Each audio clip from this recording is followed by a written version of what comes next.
Across mining, construction, and logistics, one problem keeps surfacing: reliable connectivity in the most remote places.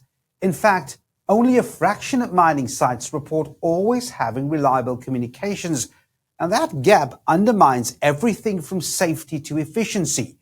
Well, MTN Sat has been in satellite communications for more than 4 decades, and today it's offering converged solutions that blend satellite and terrestrial networks to keep operations online everywhere, all the time. Well, it's a pleasure to have with me Kelly Dennehy, Vice President, Enterprise and Americas at MTN Sat. Kelly, thanks very much indeed for your time.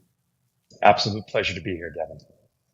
Well, look, we're going to get into how MTN Sat fits in a moment, right? But as a curtain raiser, what are the connectivity challenges or constraints that mining companies face in their operations?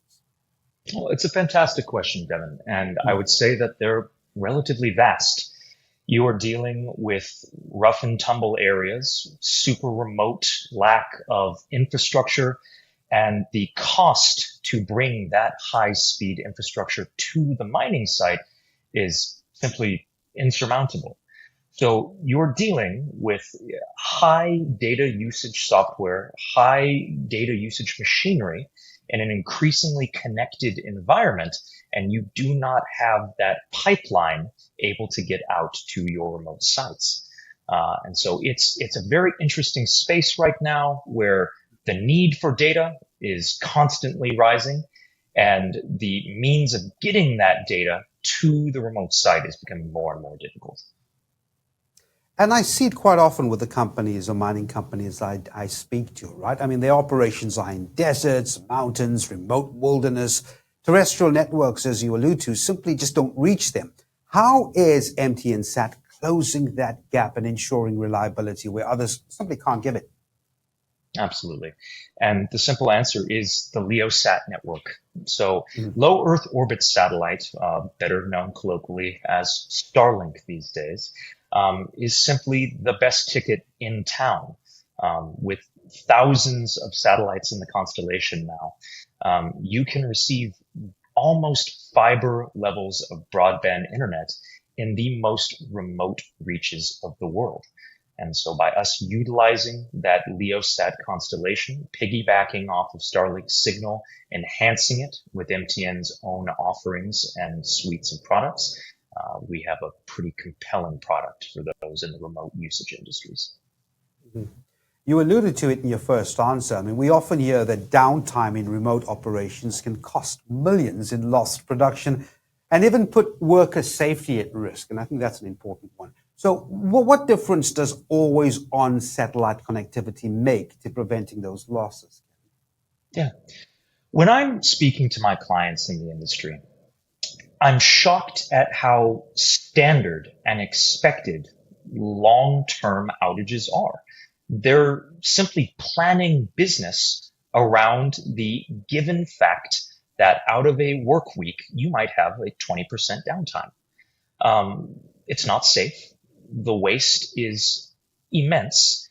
And when you flip to a network that has a guaranteed uptime of 99.7%, that safety factor increases exponentially, and you're able to simply do more efficient work, which means better bottom line. I've been quite intrigued at your Star Edge platform, and that looks interesting to me. I think you combine, if I understand that correctly, these low Earth orbit satellites with traditional networks into what seemingly is a single private system. So my question is, what advantages does that blended approach give a mining and construction company compared to using one network on its own? Absolutely. Redundancy. Redundancy is key. So for that 99.7%, we need to cover that other percentile. And so by having built-in failover systems over to cellular, over to traditional geosat, these are all things we offer, we are just shoring up that gap of connectivity, just that extra inch, to ensure that we have the minimum downtime humanly possible for your sites. Now, you're a company, you've got your workers out you've got your vehicles that need tracking. They're all over the place. And you can only do that with reliable communications, right? Can you give us an example, a practical one, of how a robust networks improves efficiency and control in the field? Because that's often a very big challenge, isn't it? Absolutely. It's a massive issue. So let's take an example from, say, a neighboring industry. Let's talk about the heavy industries, of particular, say, barge and heavy work ships. So we have a fantastic client based out of the eastern seaboard of the United States, and they're managing upwards of 150 barges, heavy tugboats, guide ships, etc., that are working 24/7. If they could have one day of downtime a year, I'm sure that they would take that as, as an optimum means of business. But the logistics of managing a fleet that size, making sure that you are fully aware of where they're going, what their current objective is, understanding, hey, the engines are having, issues on this particular vessel, or hey, the client is not ready for us to pick up here. If you do not have the best connectivity humanly possible, you can be waiting days to get that information back and deploy them on a new task. If you have guaranteed high-speed connectivity, the means of communicating, the means of tracking these vessels, it means you can redeploy them as you see fit. It means that you can be in better contact with the crews, with the operators, and it's a quality of life improvement for those crews and operators too. If they're in the middle of a strait in a very remote pocket of the world, with no human civilization anywhere, and they still have the ability to communicate with friends, family, coworkers, etc., it's a better quality of life and a better quality of work. Listen, I see you've been expanding, and I see the guys across the Atlantic in Europe also pairing up with you. I mean, from Starlink to OneWeb. What is that positioning doing for the company? Yeah, we simply want to corner the market in industrial connectivity. The more options we have for our clients, the more synergy we can find between different products, the more our customers win. It is absolutely key for us that we offer something that nobody else does. And MTN's unique blend of support, of on-field staff, and product suite really does place us ahead in the market. And then just finally, I mean, this is such an evolving issue. You're busy with your advances on your side. And as you're doing that, AI is not waiting for anyone, right? You've got automation continuing, new innovations coming up. What are some of the developments you're watching most closely? And more importantly, how is MTN SAT preparing to meet those future demands? Absolutely. It's funny you mentioned AI. Yeah. AI is certainly a part of our future business map. However, we are very adamant about a human-first approach.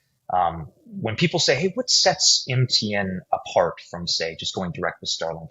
One of the first things I always say is we operate several 24/7 network operation centers where our clients can call and speak to a human in the operating room 24 hours a day. And that means you're not having to wait through ticket systems. You're not having to wait for a call back. If it is Christmas Eve and you are in the middle of a sticky situation, you can call us. And that human first approach is so key to what we do here. Now, AI is not going anywhere. It's here to stay. And so utilizing AI tools to improve the human element of our business, to improve guidance in the industry and with the products that we're offering, to increase efficiency, to increase the logistics of deploying large amounts of these satellite assets. These are all things that are on the roadmap. And that really is kind of the angle that we're heading towards at this point in time. Well, listen, it sounds compelling, and we certainly will watch that space. Kelly Dennehy from MTN SAT, thanks very much indeed for talking to us.